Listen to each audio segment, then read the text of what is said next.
Assalamualaikum rakan, welcome back to my channel.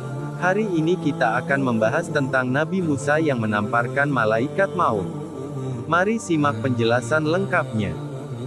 Di antara watak yang dimiliki Nabi Musa alaihissalam adalah memperlakukan orang lain secara spontan sesuai dengan kepribadiannya.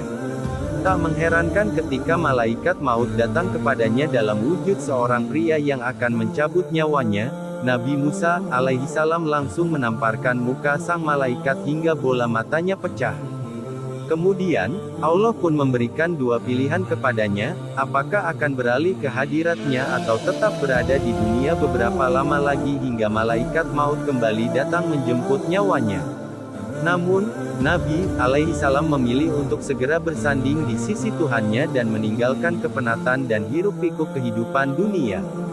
Maka Allah mengabulkan doanya untuk didekatkan dengan tanah suci, Baitul Maqdis sejauh lemparan batu. Konon, kuburannya pun berada di sana. Selengkapnya, kisah itu dapat disimak dalam riwayat Muslim dari Abu Hurairah bahwa Rasulullah Shallallahu Alaihi Wasallam bersabda yang artinya, malaikat maut datang kepada Nabi Musa alaihissalam dan berkata, penuhilah panggilan Tuhanmu. Namun spontan Musa menamparkan mata malaikat hingga bola matanya terpecah. Akhirnya, malaikat maut kembali kepada Allah dan menyampaikan, sesungguhnya engkau telah mengutusku menemui hamba yang tidak menginginkan kematian. Akibatnya, mataku terpecah. Kemudian, Allah segera mengembalikan penglihatannya dan berfirman, kembalilah kepada hambaku dan sampaikan padanya, apakah engkau terus menginginkan kehidupan? Jika engkau masih menginginkannya, letakkanlah tanganmu pada punggung sapi jantan. Satu bulu yang tertutupi tanganmu, maka engkau akan hidup 1 tahun. Musa bertanya, lalu apa setelah itu? Allah menjawab, tetaplah engkau akan meninggal. Musa berkata lagi, wahai Tuhanku, sekarang kupilih kematian itu dalam waktu dekat. Kemudian Nabi Musa menyampaikan keinginannya, matikanlah aku dekat tanah suci, Baitul Maqdis sedekat lemparan batu. Terakhir, Rasulullah Shallallahu Alaihi Wasallam menambahkan, demi Allah, andai aku berada di sisinya, niscaya akan aku perlihatkan kepada kalian kuburannya berada di pinggir jalan, tepatnya pada gundukan pasir.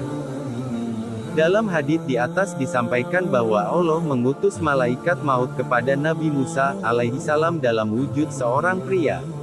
Dia meminta Nabi untuk memenuhi panggilannya. Melalui malaikat, Allah juga menyampaikan bahwa ajalnya sudah dekat dan saat kematiannya akan segera tiba. Namun, sebagai sosok yang tegas, tidaklah mengerankan jika begitu didatangi malaikat, Nabi Musa alaihissalam langsung menamparkan wajah malaikat tersebut hingga matanya terpecah.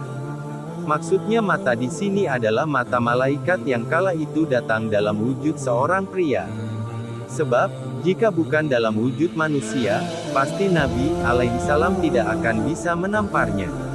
Akhirnya, malaikat maut kembali kepada Allah dan mengadukan tamparan Nabi Musa alaihissalam yang dialaminya.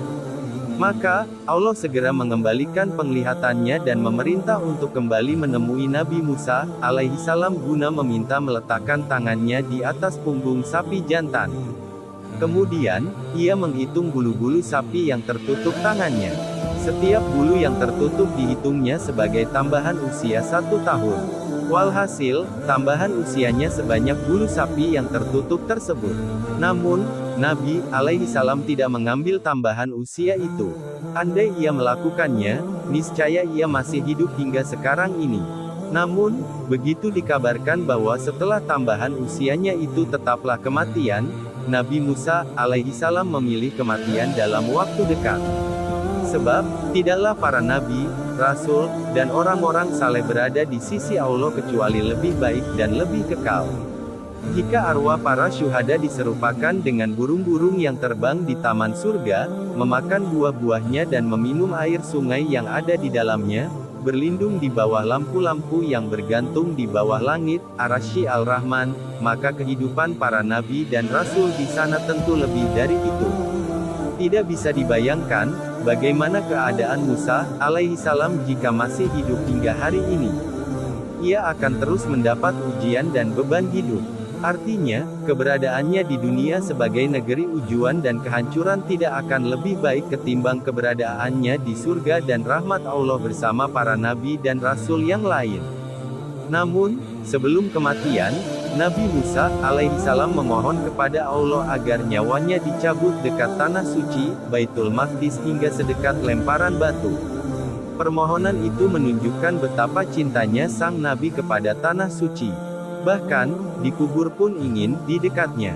Tetapi, Nabi alaihissalam tidak meminta Allah agar mencabut nyawanya tepat di dalam tanah suci itu, sebab dirinya tahu bahwa Allah mengharamkan tanah tersebut pada generasi yang dijatuhi balasan atas ketidaktaatan mereka kepada Allah saat diperintah untuk memasukinya.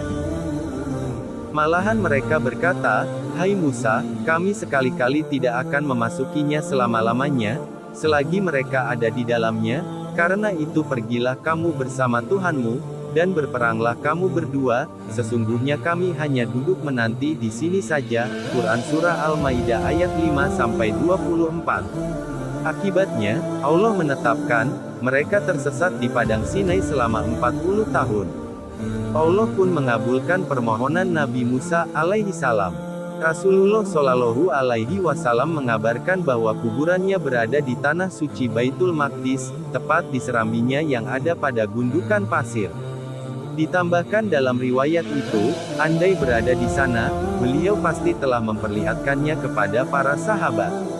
Pesan dan pelajaran penting dari kisah di atas adalah: 1. Hadits di atas menunjukkan kepada kita bahwa sebelum dicabut nyawa, para nabi selalu diberikan pilihan, apakah memilih tambahan hidup, ataukah memilih segera berpulang ke rahmat Allah, sebagaimana halnya Nabi Musa alaihissalam.